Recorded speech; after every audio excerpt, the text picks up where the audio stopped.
Ayan, marami-rami na yung aking alaga na ginipig, oh.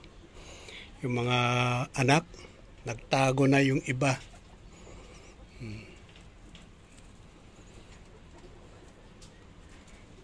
Yun, takbo ng takbo yung maliit.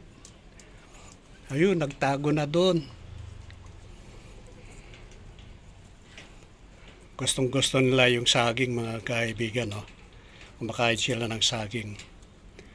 Marami silang pagkain na damo. Nagsawa na sila sa gulay, eh. Pichay at saka repolyo yung pinapakain ko, kaya damo naman yung pinapakain na alternate ko.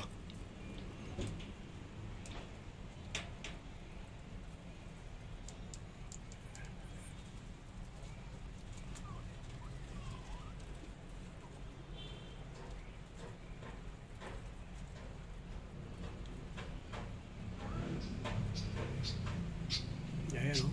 Gustong-gusto nila yung saging.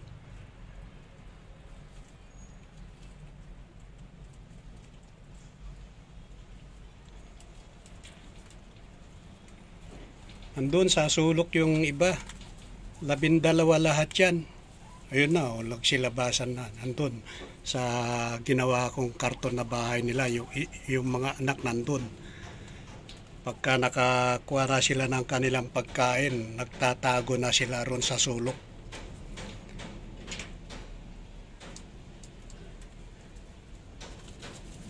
Ayan, oh, nabusog na sila, nag-aaway na sila, oh. Oh, oh, oh.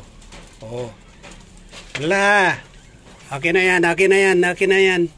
Akin na yan. Wala na, ubus na. Oh. Wala na, wala na. Oh. Oh. Hinahanap nila kung mayroon pa raw.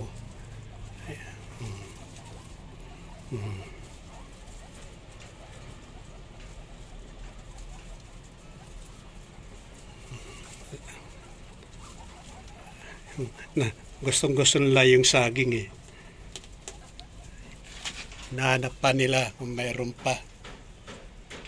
Oh.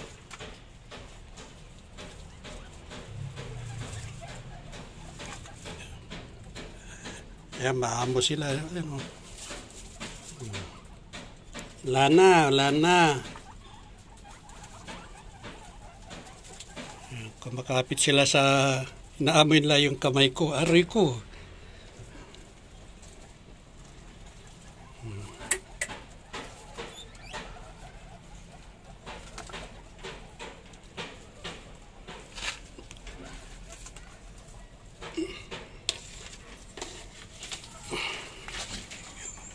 Ayun, nandun na sila sa sulok. Nilinisin ko muna yung kanilang kulungan. Ay, mayroon pa akong second floor dito.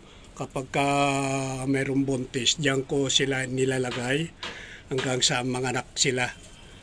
Ayan, yan yung second floor. Paanakan yan. Diyan ko sila nilalagay hanggang sa mga anak sila, hanggang sa kakain na yung mga anak nila.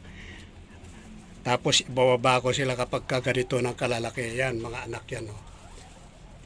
3 linggo pa lang yan, mga yan. Yun, nandun pa sa, yun.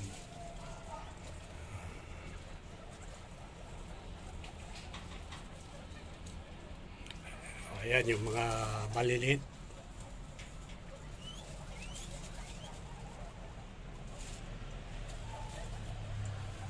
Yan yung karton na aking ginawang kanilang bahay. Ayun, tinumba na, oh.